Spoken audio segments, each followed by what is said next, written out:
மயிலாய் temples நேயர்களுக்கு வணக்கம். இப்பொழுது முண்டக கன்னியம்மன் வரலாறு பற்றி பார்க்கலாம்.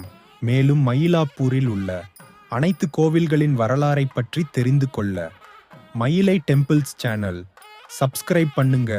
வாங்க பார்க்கலாம். குடிசையில் வீற்றிருந்து சகல வளங்களையும் அள்ளித்தரும் அம்மன் மயிலாப்பூர் கபாலீஸ்வரர் கோவிலுக்கு வடக்கே 1/2 கிலோமீட்டர் தொலைவில் மிகவும் தொன்மை வாய்ந்த முண்டகக்கன்னி அம்மன் கோவில் உள்ளது. ஒவ்வொரு நாளும் ஏராளமான பக்தர்கள் வழிபடும் மகிமை வாய்ந்த புண்ணிய திருத்தலம் இதுவாகும். அனைத்து செவ்வாய் வெள்ளிக்கிழமைகளில் கோயில் திருவிழா கோலம் பூண்டுவிடும். சுமார் 1500 ஆண்டுகளுக்கு முன்பு இப்போது முண்டகக்கன்னி அம்மன் ஆலயம் இருக்கும் இடத்தில் ஒரு குளம் இருந்துள்ளது. அந்த குளக்கரையில் பல 100 ஆண்டு வயதுடைய மிகப்பெரிய ஆலமரம் இருந்தது. ஒரு நாள் அந்த ஆலமரத்தடியில் அப்பகுதி மக்கள் அமர்ந்திருந்த போது அம்மன் தன்னை சுயம்புவாக வெளிப்படுத்தி காட்சி தந்தாள் என்கிறது இத்தலத்தின் வரலாறு. மேலும் தாமரை மொட்டு வடிவத்திலேயே தன்னை அம்மன் சுயம்புவாக வெளிப்படுத்தி கொண்டதாக இக்கோவில் புராணம் கூறுகிறது.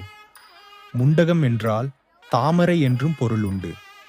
அம்மன் விரிந்த பெரிய விழிகளை கொண்டவள் என்ற பொருளில் முண்டக கன்னியம்மன் என்கின்றனர்.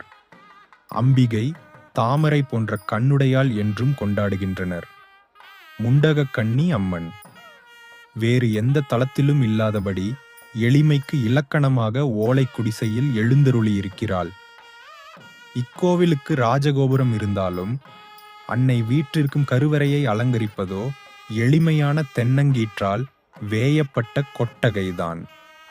தங்களுக்கு கேட்ட வரம் கொடுத்து அருள் பாலிக்கும் அன்னைக்கு கருவறை கட்டிடம் கட்ட அவளின் பக்தர்கள் முயன்ற போது அதில் பல்வேறு தடைகள் ஏற்பட்டதாகவும் தனக்கு தென்னங்கீற்றால் அமைந்த கூரை மட்டுமே விருப்பம் என பக்தர்களின் கனவில் அம்பாள் சொன்னதாகவும் கூறப்படுகிறது.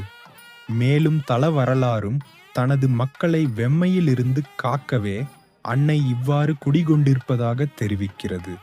சுயம்புவாக அம்மன் தலையில் நாக கிரீடம் அணிந்து கொண்டு நடுவில் சூல வடிவம் கொண்டு 2 கரங்களுடன் அமர்ந்த கோலத்தில் காட்சி தருகின்றாள். இடதுபுறமாக உற்சவர் சிம்ம வாகனத்தில் கம்பீரமாக காட்சி தருகின்றாள். முண்டகக்கன்னி அம்மனை கருவறை என்பதும் குளிர்ச்சியாகவே வைத்திருக்க வேண்டும் என்ற நோக்கில் அடிக்கடி நீர் ஊற்றி ஈரமாகவே வைத்துள்ளனர். வெள்ளி கவசம் சாத்திய பெரிய சந்திர பிரபை கீழ் சுயம்பு அம்மன் ஆனந்தமாய் விற்றிருக்கிறாள். கருவறையின் பின்புறம் தலமரமான ஆலம் விழுதுகள் இல்லாத அபூர்வ மரமான கல்லால மரமும் புற்றுடன் 3 அடி உயர கல் நாகமும் அமைந்துள்ளன. பின்புறமுள்ள புற்றில் வாழும் நாகம் நாள்தோறும் இரவில் அன்னையை வணங்கி வழிபட்டு செல்கிறாள் என்பது ஐதீகம்.